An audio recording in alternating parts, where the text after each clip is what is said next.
Hi, I'm Tracy Smith, and here comes the sun, a closer look at some of the people, places, and things we bring you every weekend on Sunday morning. He was the first person to ever say those iconic words. Live from New York, it's Saturday night. Jim Axelrod caught up with the one and only Chevy Chase. What do you think of Saturday Night Live now? It stinks. No. Wait a minute, I can't tell if you're joking or serious. No, I'm not serious. That wit was the foundation for one of the most successful comic acting careers over the last half a century. You're the guy on the cover of magazines. You're the first among equals. Yeah. Was that odd? No. I felt pretty strongly that I was the funniest.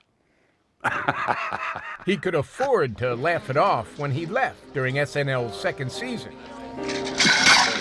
Excuse me. Uh-oh, there we go. My fault, very much my fault. A string of movies was about to make Chevy Chase Yes! I like it. a Hollywood heavyweight. Of course, we'll have more exclusive excerpts from their conversation later in the show. Comedians in particular. You always ask a comedian, why'd you become a comic? You could have been a musician. You could have done any number of things. I think if you speak to many comedians, they'll say the pain, the fear, whatever it tends to be, it comes from their childhood somewhere, you know. Not your dad, but your mom and the guy she remarried. He was violent toward my mother. Did he hit you? But he, sure. Then, something sweet from Martha Teichner.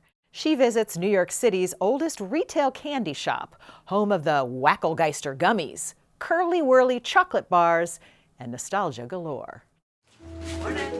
Walk in the door, and the word overload immediately comes to mind. Not many authentic, old-fashioned candy stores like this one left. At one point, we had a 2-month-long waiting list just to get one of these. Can't keep them on the shelves. It screws open. Pretend it's a roll-on deodorant. But for your tongue. At Economy Candy, it's impossible not to feel and act like a kid. I can see why this is habit forming. It's all just ahead. We'll be right back.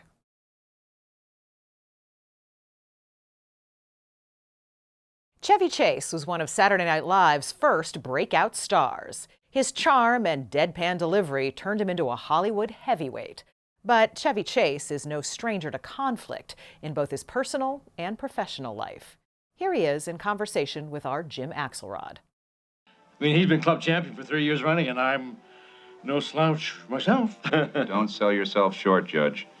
You're a tremendous slouch. It was all right there in 1980. You take drugs, Danny? Every day. Good. When Chevy Chase made Caddyshack. So, what brings you to this nape of the woods, neck of the wave? How come you're here? And it's still here today, a year after a near-fatal heart failure. The heart thing was a year ago. How you feeling? Oh, we've removed it. His relentless deadpan. Didn't need it much. It's much better now. Funny. Why did you leave SNL? Hate it. Or caustic, even raunchy, as we got to see for ourselves during our conversation. And out of all those characters, which one is closest to you? I think Fletch, because it really was me, pretty much. What part of you? My It all still makes it hard to tell if Chevy Chase is just joking. What do you think of Saturday Night Live now? It stinks. No. Wait a minute, I can't tell if you're joking or serious. No, I'm not serious. That wit was the foundation for one of the most successful comic acting careers over the last half a century. Live from New York, it's Saturday night! The first to say those words. The fall-down breakout star from Saturday Night Live's first cast that included Dan Aykroyd, Gilda Radner, and John Belushi. The weird part is... I got a couple of photos, and in the background, there's John like this. And he didn't do it just once. Anytime I could find a little piece, there's John. If there was any resentment, it came as no surprise to Chase. Suddenly, you're the guy on the cover of magazines. You're the first among equals. Yeah. Was that odd? No. I felt pretty strongly that I was the funniest. He could afford to laugh it off when he left during SNL's second season. Excuse me. Uh-oh, there we go. My fault, very much my fault. A string of movies was about to make Chevy Chase Yes! I like it. a Hollywood heavyweight. Fletch. Now, John who? John Cocktoe, Stone. It's a beautiful name. Well, it's Scotch Romanian. It's an odd combination. Yeah, well, so are my parents. The National Lampoon's Vacation franchise. Where's Edna? She's in the car. Good. Come on, kids. Get your butts in the car. Go. Don't you want to look at the Grand Canyon? Great.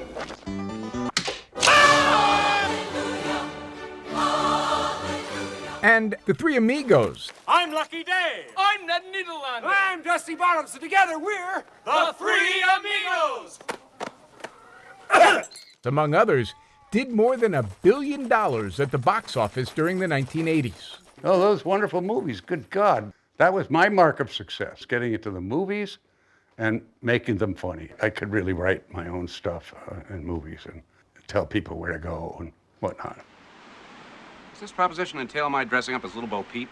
Telling people where to go seemed important to him then. If you're bent over like this, I'd probably feel 100% Moon River. And still seems to be now. Is that what you loved about him? Fletch was closest to you as a person? Yeah, the attitude. I don't know.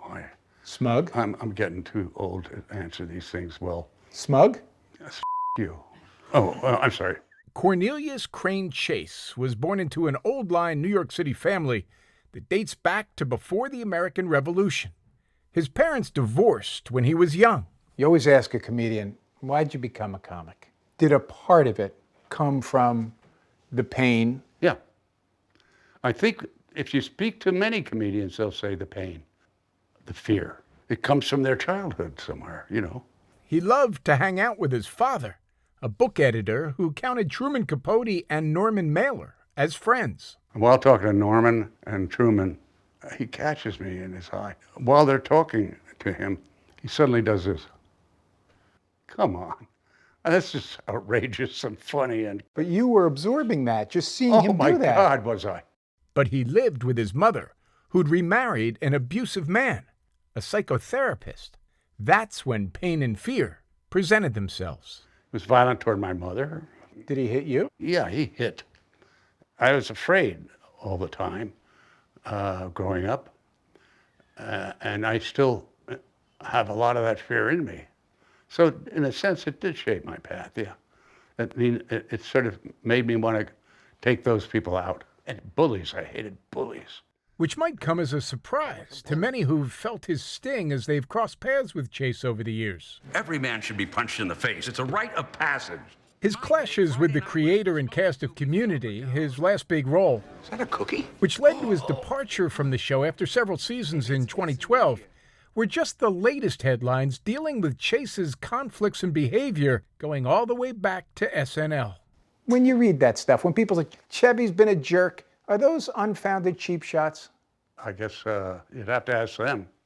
I don't give a crap. What? Go ahead. No, Chevy Chase certainly does not. I'm who I am, and I like who I am. I don't care. And it's part of me that I don't care. I've thought about that a lot, and I don't know what to tell you, man. I just don't care. And as the reception makes clear, at theaters where he now shows his films and takes questions, he's got plenty of fans who just don't care either. They're celebrating something. Yeah. What are they celebrating? Usually they're drunk. At 78, Chevy Chase is who he is, which doesn't include a whole lot of introspection. I don't, look, I'm trying to be honest. I know, and but I know it doesn't help me, I suppose. And I'm sort of hurt by the fact that I can't go any further with this. That you can't go deeper. Yeah. But you would like to work again. Oh, I would love to work again. What kind of role? The wife. I don't give a crap. I'll just want to work again. And there's more from our conversation with Chevy Chase you'll see only on Here Comes the Sun later in the show. We have cheesecake, strawberry, white chocolate, ruby chocolate with almonds and cranberries. Up next, a pretty sweet destination.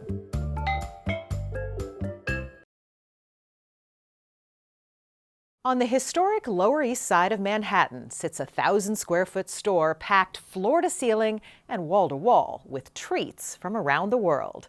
Taste buds watering yet? Here's Martha Teichner at New York's famous economy candy shop. Walk in the door, and the word overload immediately comes to mind. Not many authentic, old-fashioned candy stores like this one left. It's a New York City destination. Where are you from? I live in San Francisco. We're gonna have a birthday party next weekend, and we thought we would come and pick out some candy for the piñata while we're here. I like go here every day. Every day. Do you think you'd get sick of candy if you came here every day? No? Behold, floor to ceiling, wall to wall, candy. More than 2,000 varieties. Presided over by 3 generations of the Cohen family. We are New York's oldest retail candy shop in operation since 1937. Mitchell Cohen's grandfather started the business. My grandfather, Moish, he would set up outside 5, 6 in the morning. It didn't matter if it was 0 degrees or 100 degrees. My grandfather stayed outside every day. Gabbing with customers. The neighborhood, New York's Lower East Side, was teeming with poor immigrants who allowed themselves to splurge on cheap candy. By the time Mitchell came along, his parents had taken over. I was about 4 or 5 years old. My dad would have me on a milk carton behind the register doing change. And, you know, I grew up here working Sundays and weekends and holidays. Did you love it or resent it? Oh, I loved it. I loved it. So much that he quit his job as an investment banker to join the business. So much that he brought his future wife, Sky Greenfield Cohen, here on their first date. And then... I think it was our 2nd or 3rd date. He took me to work. What? Yep. The back of the store is, yes, color coordinated. A party planner's dream. The jelly beans are just the beginning. Somewhere over the rainbow is the international section. Home to British, Dutch, Mexican, even Israeli favorites. Plus, a shelf of Japanese Kit Kats. A whole different thing than the American ones. We have cheesecake, strawberry, white chocolate, ruby chocolate with almonds and cranberries. Ooh. There are all kinds of Haribo gummies imported from Germany.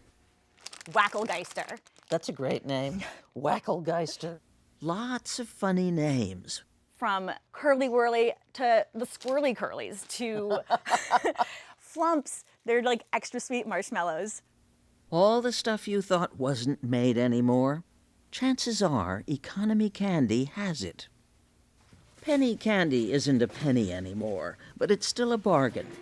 $4.99 for a pound of nostalgia.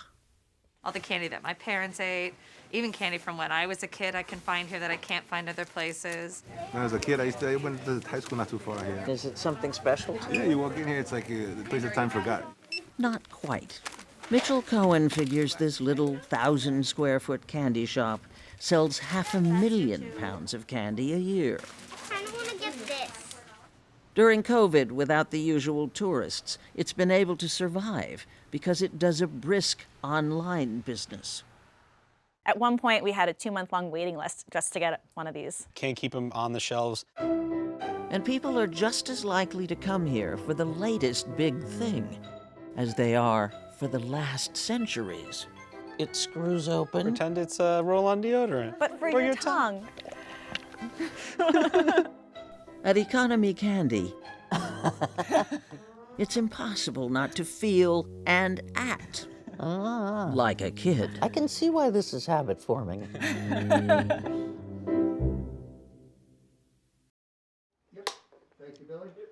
After the break, more from Chevy Chase.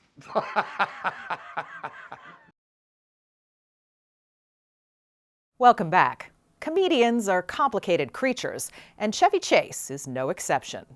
Now, more from his revealing conversation with Jim Axelrod. How would you describe the work that was going on there? Saturday Night Live. I was amazed, actually, at what a breakthrough. You know, we were making a change in comedy and how it was perceived. Did you have a hard time selling the idea of Weekend Update? Did you have a hard time selling that to Lorne? No, partly because it was Lorne's idea too. Two of us were trying to figure out what to do at that time during the show, where it might dip a little or whatever, give it some quality that others didn't necessarily use or have. I wasn't shocked. I was, of course, because it was me instead of a number of other very brilliant guys and girls. But I wasn't shocked by it. I thought that maybe this is what characterized my comedy a little bit more than others. There were sort of two branches of sort of this comedy tree, because you had this physical comedy element to it as well, all the Jerry Ford stuff and the sort of the falls. Falling down every week. I mean, where did that come from? I was an athlete. I played a lot of soccer for a long time. So I'd learned how to fall, no question. And I think that when I say an athlete, I don't mean I was Michael Jordan. Maybe I was, really, if I think about it. Comedians in particular. You always ask a comedian, why'd you become a comic? You could have been a musician. You could have done any number of things. I didn't make a decision to be, by the way. Why did you become a comic? In many ways, my father was a comic, you know. I think if you speak to many comedians, they'll say the pain, the fear, whatever it tends to be, it comes from their childhood somewhere, you know. Not your dad, but your mom and the guy she remarried. He was violent toward my mother. Did he hit you? But he, sure. But once he came down to the kitchen where Ned and I were eating breakfast. Ned's my older brother. And he slapped me like this on the back of my head while I was eating cereal or whatever. Said, get to the library. And it was the last straw for my brother. He stood up. And the instant Ned stood up, I stood up. And we both noticed a little bit of fear, a little bit of maybe I'm going over the top here. Of course, it wasn't over the top. There were plenty of other times. But that relationship between me and Ned suddenly just rose to the top. He really does care. He's not going to let his younger brother be slapped around like that again, you know. Did growing up in the presence of a man who was violent shape your path? Yeah, I do. I think I was afraid all the time growing up, and I still have a lot of that fear in me. I don't think it ever leaves us, right? No reason to have it, but, you know. So in a sense, it did shape my path, yeah. I mean, it sort of made me want to take those people out. Stop bullies. I hated bullies. And that was a bully. And I went with it. And it's not an unusual thing. I don't think better of myself because I couldn't take bullies.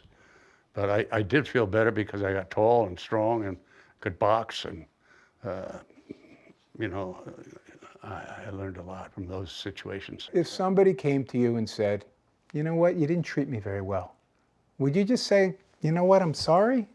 Absolutely. I'd say I'm sorry. Absolutely. I don't see it as a part of my character to not be that way. When you have had such this incredible career with such high notes, When you look back over the course of your career, do you have regrets about the way certain relationships unfolded? I think in many ways people were frightened of me. I don't know exactly why. The knife. No, you know, what's he going to say that might hurt my feelings? What's he going to say that'd be right on the money? You know, those things about me. People. You knew that you had that effect on people, though, didn't you? Yes. Did you use it? Did you wield it? Did I wield it? Yeah. Yeah, but it was I meant no harm to anyone. In fact, that was first in my mind. Whatever you're doing, or whatever, you know, from Gerald Ford to people like me, don't hurt. It's too easy, and I don't like seeing people hurt. So I don't think I hurt many. I always had sort of a giggle laugh to, you know, soften the blows, that kind of thing. And to this day, the only person I'll hurt is my wife. She knows what she signed up for. Yeah. I'm Tracy Smith. Please join us again next time on Here Comes the Sun.